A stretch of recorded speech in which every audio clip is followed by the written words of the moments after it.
The consequences of leaving a narcissist will depend on two things. Are you just leaving for a short holiday, a work trip, or to get away for a couple days? Or are you leaving the relationship completely? I'm going to talk to you about the consequences for both of those, but before we get into that, the first thing you're going to need to do is discover, are they truly a narcissist? Sadly, because very few people are taught about the other side of codependence, what's called a falsely empowered codependent, I've seen a rash of people misdiagnose or mislabel somebody as a narcissist, when in fact, they're a falsely empowered codependent. So if you don't know the difference between the two, this might not be the video for you. You may be dealing with a falsely empowered codependent. So I highly suggest you go watch a video that I did on this topic. It's called, Are They a Narcissist or Codependent? You're going to learn about the falsely empowered codependent and how they are almost identical to the narcissist. But there's some key distinctions to be aware of. One of them, I'll give you a little bit of a tidbit. One of the main things to the difference between the two is you can think of it like weather. The narcissist is like the desert. Think of the weather in the desert. What's it like? Almost every single day, it's scorching hot. The landscape never changes. It's a desert. There's little water. Nothing looks different. So you can think of the narcissist this way. Their behavior is consistent. It's day in and day out. Only sporadically will you see this rare occurrence of rain. In other words, niceness or kindness. But the way they operate is very consistent, always, almost always the same. A falsely empowered codependent is more like Colorado. Distinct seasons that can be long and prolonged and feel like you might be with a narcissist, but you will have periods of spring or summer or fall where, summer's just beautiful, it's magical, and it can be for an extended period of time and you're like, wow, things are going great, but then fall hits, it starts to get a little bit colder, all of a sudden the distance shows up, some weird things start happening, then winter, it's awful. You feel like you're going to die because the treatment is so horrible, but then spring pops up. So that's just one of the key distinctions is in the consistency of behavior. And so many people think they're with a narcissist, but their behavior is in and out like this. Well, that's probably a key sign that you're dealing with a falsely empowered codependent. So your solutions are going to be completely different. The way you approach this will be completely different. And the way, whether you can stay in the relationship or not, is definitely different. So again, if you don't know the difference between a falsely empowered codependent, not the typical disempowered, clingy, needy, like that's the problem, is people think codependence is only this behavior, the typical people pleaser, too nice all the time. That's one side of the spectrum. On the polar opposite is the falsely empowered codependent. They have almost the exact same character traits as a narcissist. There's some key distinctions in that video. Are they a narcissist or a codependent? I give you the breakdown of both so you can instantly see which one am I with. And then if you decide you want to learn about the falsely empowered codependent, I have a ton of videos on that. Now, let's get back to the consequences of leaving if you truly are with a narcissist. The two situations. One, if you're just leaving for a short period of time, a couple days, a week, whatever the reason may be, or if you decide, okay, I'm leaving the relationship. When it comes to simple separation, I know this is hard to believe based on their behavior, but at the core of a narcissist is deep, deep abandonment and rejection wounds. Remember, narcissism is created in childhood. It's not genetic. Even the genetic studies that they've done, they did them on twins, but they never followed the parenting. They just jumped 20 years. So this is a condition that's learned in childhood by very erratic, chaotic parenting, all right? And so they suffered severe abandonment and neglect. And abandonment isn't just physical abandonment. a mother or father who enmeshes with the child, who smothers the child, who's over loving and overly nice and makes them the golden child, that is severe abandonment, because they're placing the child on a pedestal. They're not treating the child as a child. So that's a whole nother complex dynamic. I've done videos on that as well. But what you're dealing with in this simple separation is the abandonment. So some of the key things you're going to notice is that abandonment kicks in and their only defense is anger. They'll be hypercritical. They'll be hypersensitive. They'll be hyper-reactive to anything you say or do. If you notice that?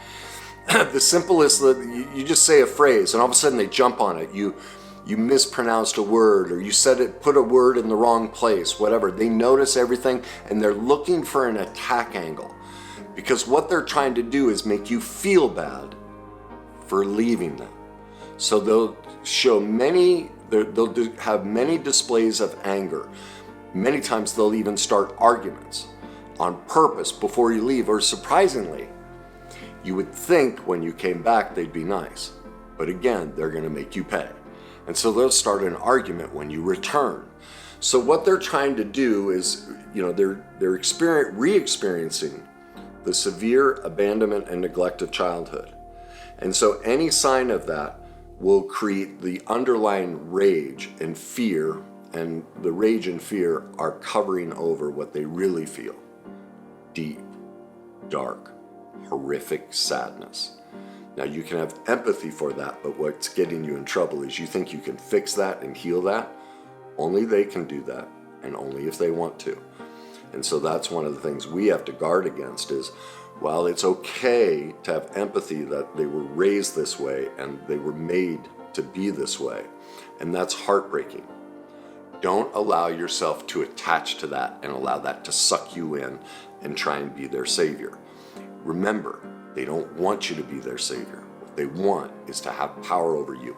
And they use that, your desire, and you have to remember too, your desire to heal them and help them it's not clinically narcissistic, but it's a bit of a God complex. It's a power dynamic to think I have the power to make somebody better. I can fix them. That's awfully codependent, and that's about gaining power so I can elevate myself and go, look how great I am. Look how kind I am. Now, I know the person that's doing that can't see that in themselves, but clinically, that's a codependent dynamic where if you're with a narcissist and you're desperate to heal them and fix them and get to the underlying issue, that's the part you're playing. You're avoiding your own healing in yourself by trying to heal them. And so do you see it's this dual manipulative dynamic between the narcissist and the person with them. And your goal is to focus on what you can control, yourself, and go deal with your own childhood that taught you it's your job. Like, this is heartbreaking for you. The reason you want to fix the narcissist is you were raised to believe that your morals and values, your needs and wants don't matter. Your job is to make sure your mother and father and everyone else in the family is taken care of.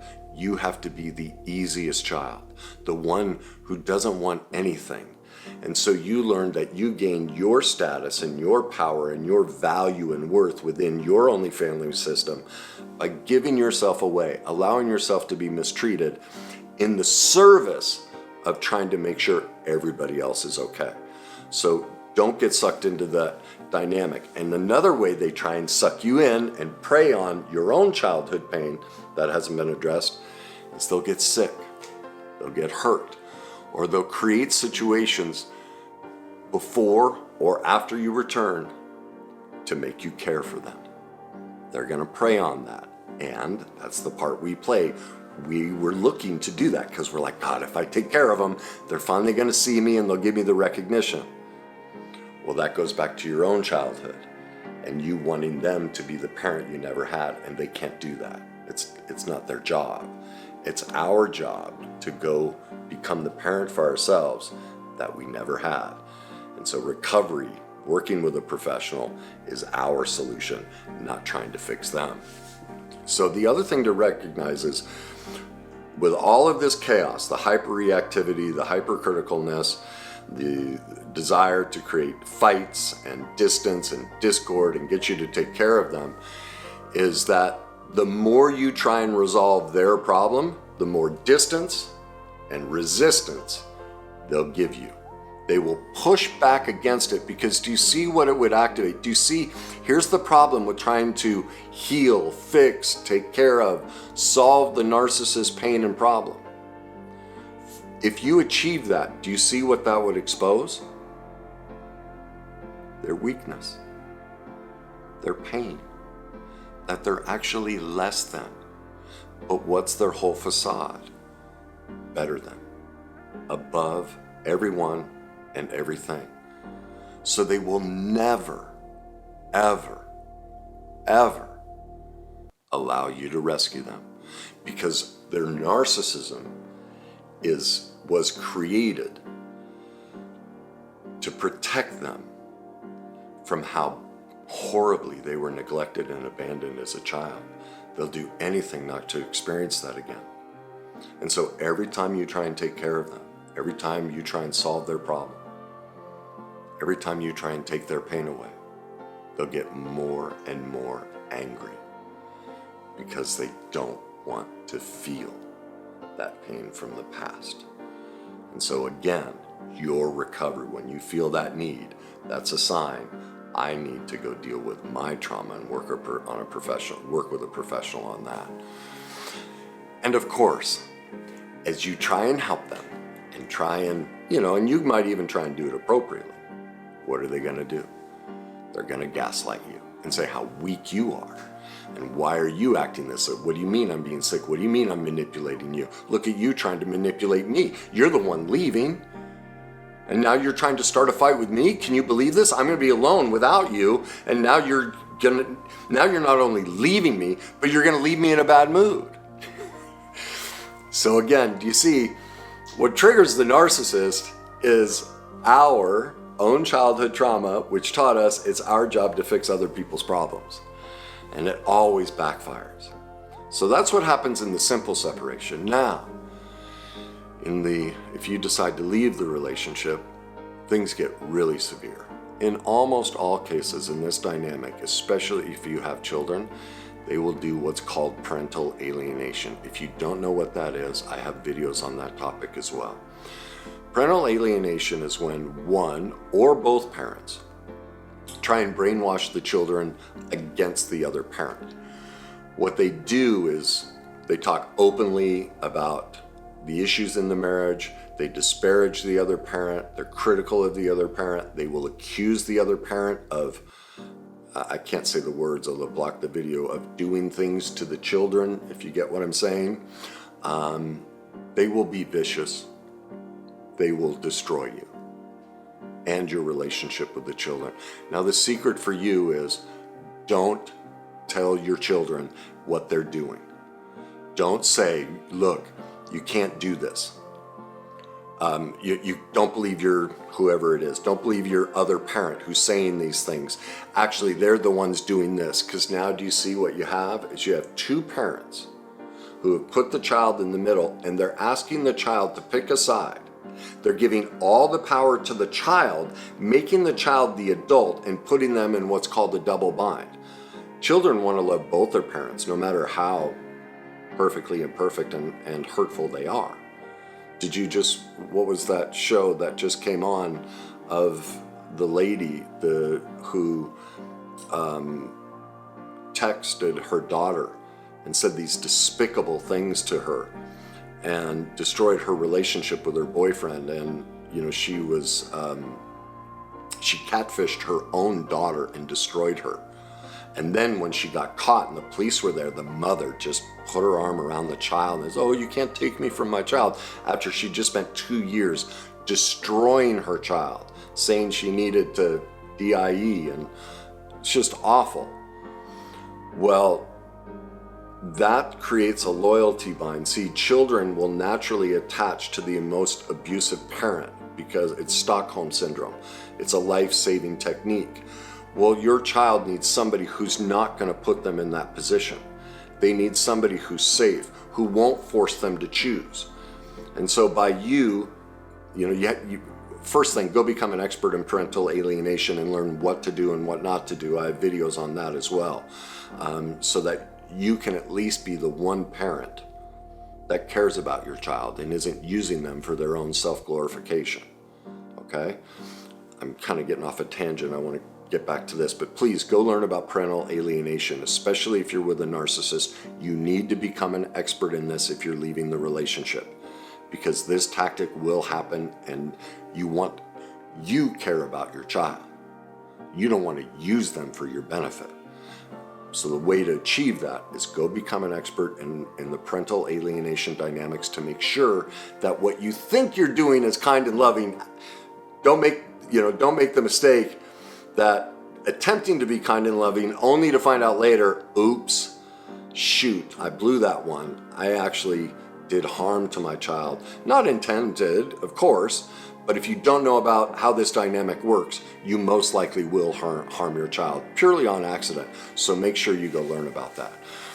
The other thing to recognize is if you leave, you will need a plan financially and in every area before you leave, because they will clean you out. They will look to steal your money. They will look to open credit cards in your name.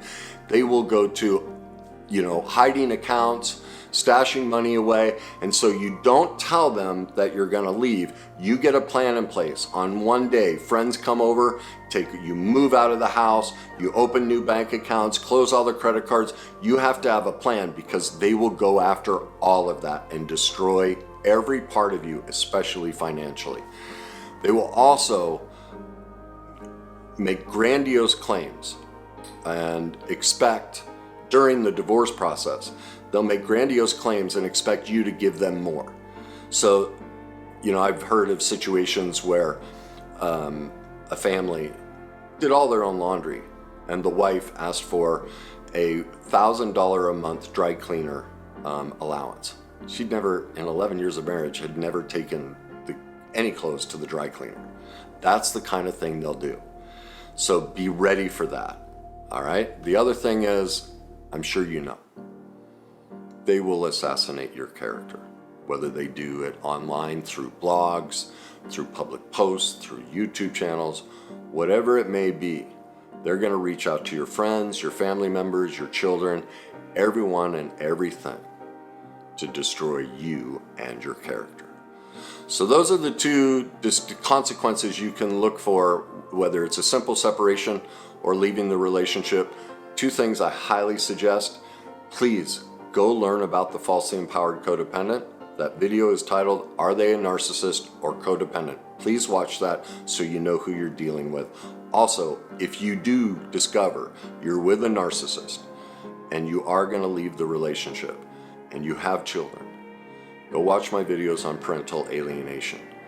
I don't know if you'll thank me. You'll thank yourself for making that choice, because you want to be a good parent. But you need to know how parental alienation works, and your good intent may cause the exact opposite outcome that you're looking for. And we both know that's not what you want. So leave me comments. Let me know if this helped you. Have a great day.